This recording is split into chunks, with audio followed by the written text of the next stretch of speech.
I recently read this article. It was about 12 habits for unsuccessful people who never moved forward in life. The writer was Holly Burns, and I thought it was interesting, and I agreed with most of them. And I thought, why not share this? It helps us all improve. The first one that she talked about was procrastination. She called it the enemy of progress.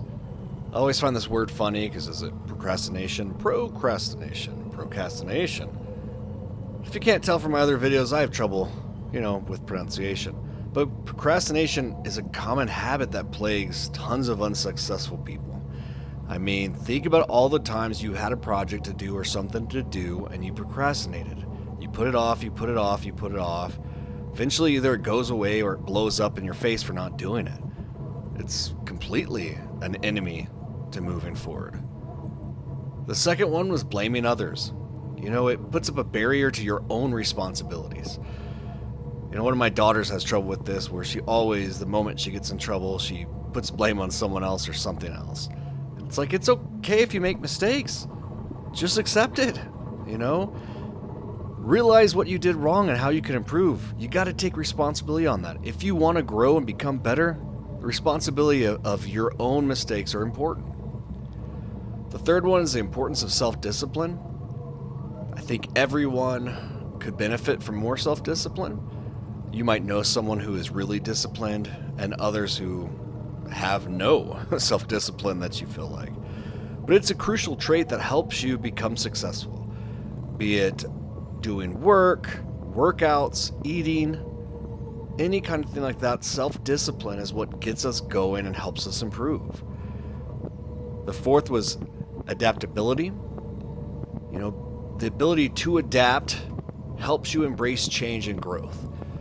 You can't control everything in your environment. You can help set up your environment for success, but things happen in life, and things happen at work, and things happen in your personal relationships.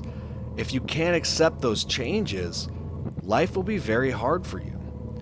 You have to learn to embrace those changes and help you grow on that. The fifth one, time management. I think I struggle with this one. I feel like, for the most part, for me personally, I'm pretty good with organization, I feel like, and task management. But man, the moment I get in conversation, my time management is out the window. But to be successful, especially in projects or other things like that, you have to have time management. Have you ever been stuck in a YouTube death spiral or TikTok or Instagram? Constant short videos. You're like, oh, I'll do 10 minutes. The next thing you know, it's been 2 hours. It goes to your time management. It can be difficult. The sixth one, and a lot of people say that this is the most important thing in life, to maintain your health, or the most important thing I think for success is your health and well-being. And so that's eating healthy, making sure that you're working out, mentally healthy, mental well-being. But your health and well-being is one of the foundations of your success. If you're unhealthy or you're not mentally there, it's very hard to become successful or to succeed in the areas in your life that you're needed. You have to take care of yourself.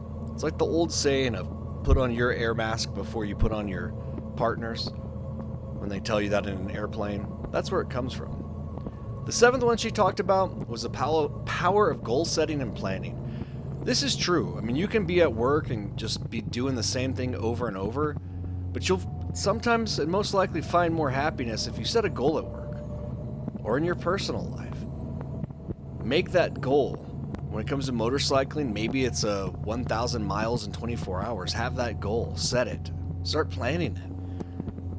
Is it to take more motorcycle trips? Plan your trips out. Have that goal, when you're going to do it, how you're going to save up for it. A lot of times these are traits of successful people. They have goals and they're working on them at all times in their personal life and professional life.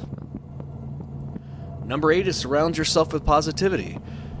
This is important. Like I mentioned before, you can set up your environment to succeed.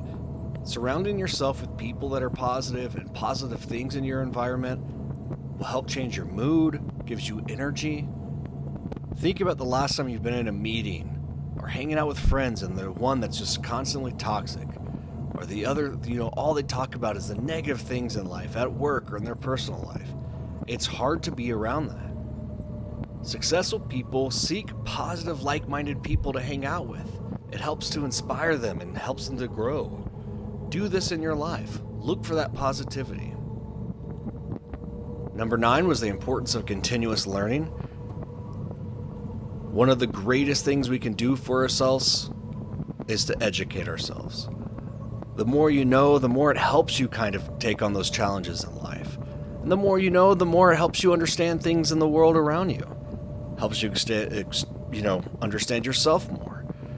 Successful people are always looking for opportunities to learn and grow. You can do that too. Watch a positive video. Watching this video is helping you learn different techniques. You're learning, you're growing, you're improving. Number 10, handling criticism and feedback. You're going to get it. People are not going to like you at all times. You can't please everybody. But it's how you handle that feedback is how you can grow and become successful. If you're at work and you get something negative, learn how to do better at that. Or you're at a motorcycle class and you drop the bike.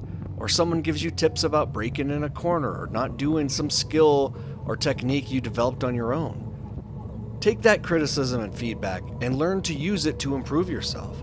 It's hard.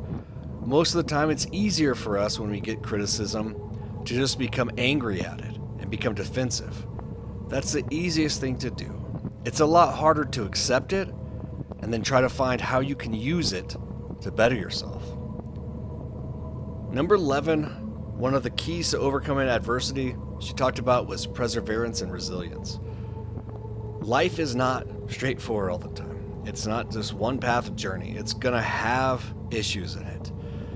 But unsuccessful people lack the resilience and perseverance to overcome the obstacles and setbacks in their life. It's very hard to do this, but you gotta work on it. When those setbacks come, keep pushing forward. Keep doing that. Create a mindset of resilience and perseverance. Number 12, the value of building and maintaining relationships. This is the hardest one. I struggle with this one. I love my friend circle, but I often find my downtime I spend either secluded on my motorcycle or with my family. But you have to build and maintain those relationships. If it's relationships with your family, with your spouse, with your children, you have to put in the time. You have to put in the time to maintain your friendships as well. Successful people have strong relationships. They have long-lasting relationships. Work on those relationships, and those relationships will help build you in all the other things we talked about. These were just some of the things I read this article, and it reminded me of other research I've done in crisis intervention and behavioral health, and I thought this was important to the motorcycle community. Different ways that we can improve. Again, I apologize that I suck at pronunciation. Tried my best on these, please forgive me. Anyway, enjoy, be safe out there, keep learning, keep loving, and keep living.